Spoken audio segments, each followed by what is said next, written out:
आणि यानंतर आपण थेट जाऊया ठाकरे गटाचे खासदार संजय राऊत बोलतात।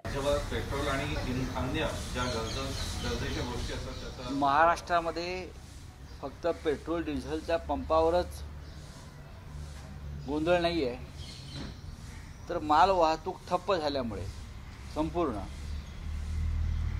जीवनावश्यक वस्तू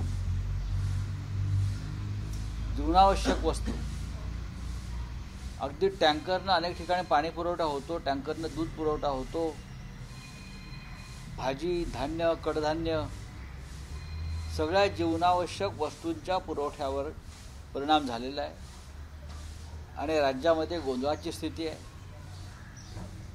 लोक रस्त्यावर उतरले, पोलिसांवर हल्ले झाले। या संदर्भात राज्य सरकारनं तातडीनं पावलं उचलणं गरजेचं आहे आणि केंद्राकडे या संदर्भात जाऊन चर्चा करणं गरजेचं आहे। हिट अँड रन हा अत्यंत गंभीर प्रकार आहे, त्याच्याविषयी कोणाचं दुमत असण्याचं कारण नाही, पण जी परिस्थिती राज्यामध्ये उद्भवली आहे ती अभूतपूर्व आहे आणि हे प्रकरण चिघळत गेलं तर मला असं वाटतं सामान्य माणसाला याचा त्रास सहन करावा लागेल। सर, हिट एंड रन केस मामले देखिए, हिट एंड रन ये बहुत गंभीर मामला है, उसमें कोई दो राय नहीं, लेकिन मैं महाराष्ट्र में देख रहा हूँ सभी जो ड्राइवर्स वाहन चालक बोलते हैं हमको, वो स्ट्राइक पर है, सड़क पर उतरे हैं, पेट्रोल पंप में गड़बड़ है, सब भीड़ है और ये सब ट्रक्स वगैरह बंद है। तो इस राज्य में, हमारे राज्य में मैं देख रहा हूँ पानी से लेकर दूध तक, सब्जी अनाज सबके डिस्ट्रीब्यूशन के ऊपर बहुत बड़ा एक समस्या खड़ी हो गई। तो राज्य सरकार और केंद्र सरकार में उस पर बातचीत होनी चाहिए। काहीतरी एकाने विचारा। काँग्रेस पक्षश्रेष्ठी आणि उद्धव ठाकरे यांच्यावर फोनवर चर्चा झाली आहे। उद्धव ठाकरे लवकर दिल्लीला आले असं आपल्याला कोणी सांगितलं आहे ना? आपल्याकडे अशी माहिती कोणी दिली? असं मला जर माहिती मिळाली तर बरं होईल। बघा, काँग्रेसचे वरिष्ठ दिल्लीतले आणि उद्धव ठाकरे यांच्यामध्ये नेहमी चर्चा होत असते। मी मागे म्हणालो की दोघांमध्ये उत्तम संवाद आहे। तसं राष्ट्रवादी काँग्रेसचे अध्यक्ष शरद पवार आणि उद्धव ठाकरेंमध्ये चांगला संवाद आहे। म्हणजे एकूणच महाविकास आघाडीमध्ये आमच्या 3 पक्षामध्ये चांगला संवाद आहे आणि जवळजवळ जागा वाटपाचा जो विषय आहे त्याच्यामध्ये आम्हाला कोणती अडचण दिसत नाही आणि भविष्यामध्ये जर आम्हाला गरज पडली तर नक्कीच आम्ही दिल्लीत जाऊ आणि जर काँग्रेसचा काही विषय असेल जागा वाटपा संदर्भात तर तो आम्ही दिल्लीत बसून सोडवू। सर, एनडीए की तरफ से पहले कांग्रेस शिवसेना की तरफ से बयान आया सीट शेयरिंग को लेके, फिर कांग्रेस की तरफ से आया।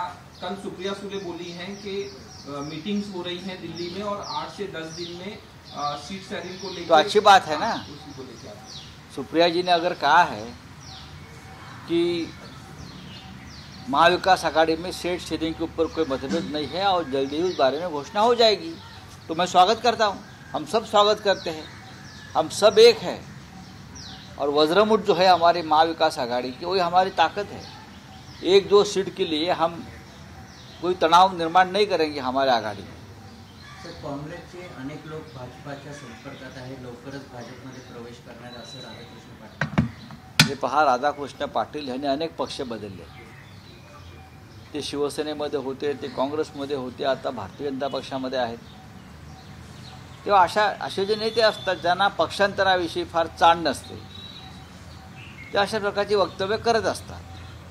त्यांचं अख्खं आयुष्य काँग्रेस पक्षात गेलेलं आहे, मग ते शिवसेनेत आले, मग भारतीय जनता पक्षात गेले,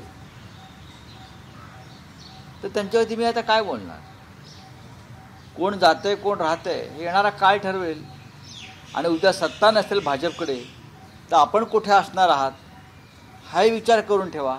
सर, पंतप्रधान मोदी आता निवडणुकीचा प्रचार दक्षिणेकडून करणार आहेत, संख्याबळ जिथे कमी असेल तिकडनं सुरुवात करणार। बघा, प्रधानमंत्री आहेत, त्यांच्याकडे सर्व साधनं आहेत। दक्षिणेकडून काय त्यांनी दक्षिण ध्रुवावरून केला किंवा जे चांद्रयान वर सोडलेलं आहे तिथून जरी प्रचार केला तरी त्यांना कोण अडवणार? ते काही करू शकतात। अमर्याद सत्ता त्यांच्या हातामध्ये आहे यंत्रणा आणि साधनं आहेत. ते वर जे आपलं चांद्रयान गेलं आहे किंवा दक्षिण ध्रुव आहे तिथून सुद्धा प्रचार करू शकतात.